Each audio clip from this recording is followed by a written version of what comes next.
Welcome to iVision, a glance of the Caribbean. I'm Ruth, and this is my co-host, Otis Colony. Today we're going to do a little something special. We have a documentary on Mr. Bobb Semple.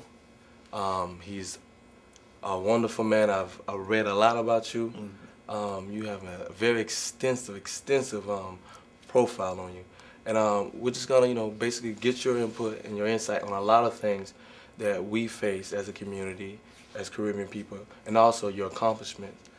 To move on, because there's a lot of things that, that I think we should discuss, and most definitely this topic, because like the saying is, the youth is they are our future for tomorrow. Yes. You know what I mean? Yes. So if the youth are going wrong, then where's the state of humanity going? But I want to talk more so about you. Some of the wonderful things you've done. Yeah. And you do have a signature piece. Yes. Marcus Garvey piece. Yes. Tell us a little bit more about you and Marcus Garvey. We're attached at the hip. Do you know what history means, eh? History is the guidepost of a race.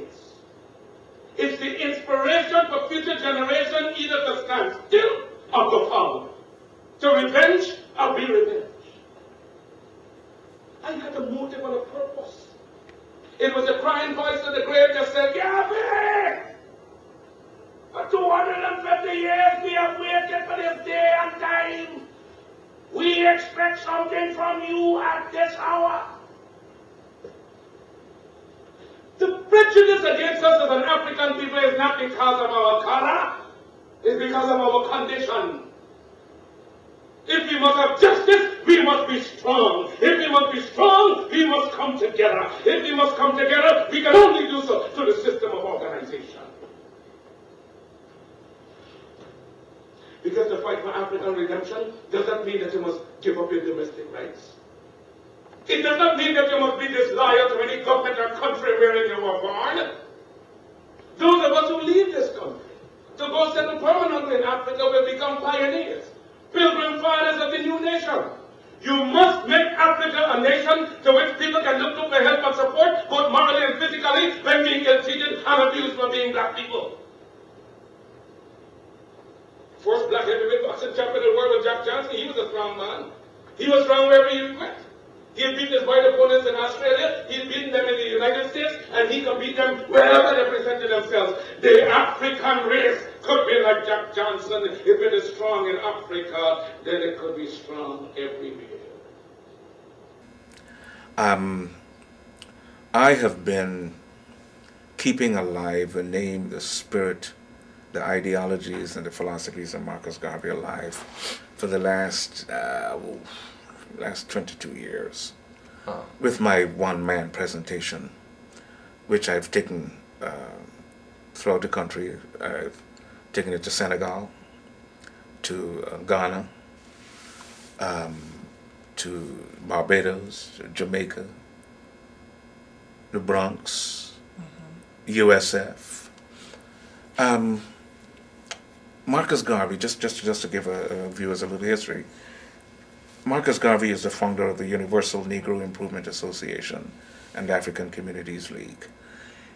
Started it in Jamaica, the land of his birth. He was born in St. Anne's Bay on August 17th, 1887. He's the father of black nationalism. And what Garvey found out growing up in Jamaica and traveling throughout the Caribbean, be it Costa Rica, Belize, Haiti, he always, whenever blacks and whites were in close proximity, blacks were always at the bottom.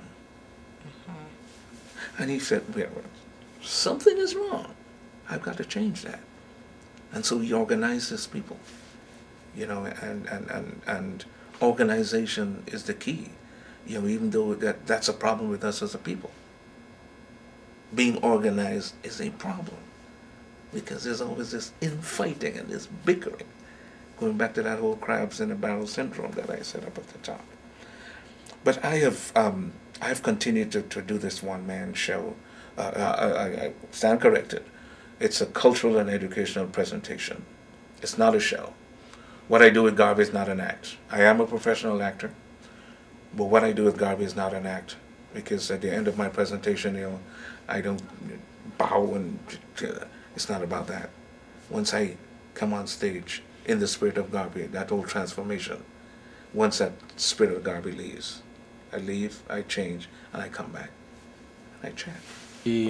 Ruth, am I right? Ruth Prescott. She made a comment about you, and she said you even smile like him. Even have his smile. Now, so how do a lot of the individuals who come to the who view you, who see you, performing as Marcus Garvey, how do they say, you know what, he looks just like Marcus Garvey? Do you get that comment? Oh, absolutely. Garvey's still alive. Oh, absolutely. Especially when I don the regalia, because there's that striking resemblance. With a comment that Ruth Prescott made, an interview that I conducted with her in 1987. It was about a half an hour before I did my presentation, and I wanted to talk with her. And she said, Ron, you even have his smile. Now, we have never ever seen a photograph of Garvey other than very stone-faced. Right, right. And for her to tell me that, now this is someone who lived in the house with Marcus Garvey at 33 Market Street in St. Anne's Bay. And for her to tell me that, I said, as Arsenio Hall used to say,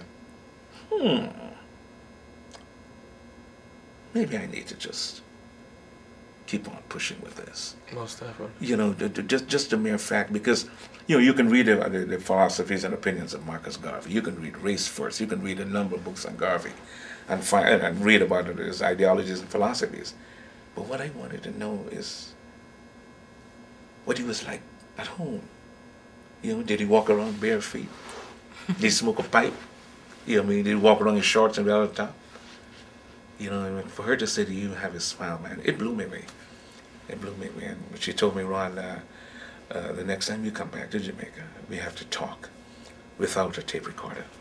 Which means she had some other stuff to tell me, but it didn't happen. She passed away before I went back. Let me ask you a quick question. It's more so about the state of young black males in America. I mean, where do you see young black males right now? I mean, our condition, and not only where do you see us right now, where do you see us headed? Oh, there's a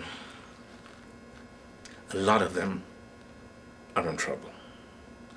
A lot of them are in trouble because of society. What society is expecting of them, what society burdens them with, because today what is happening is that our young people, not necessarily young black men, but young people across the board, whether you're black, white, blue, green, or polka dot,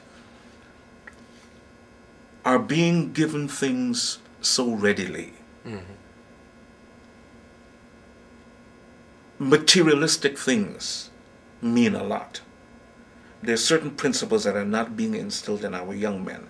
Things like having respect for yourself first, having respect for women,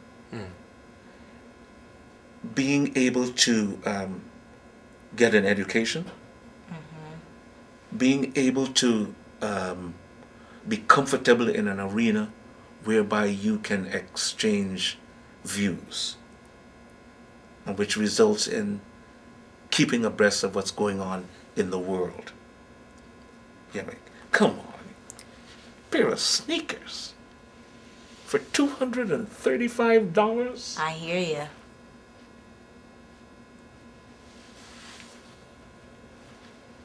That kid is not buying it with his or her money. Some of them are, because some of them are employed. Right. But the parents are doing that. And they make these demands. Just yesterday, I was watching Oprah, and she had this couple.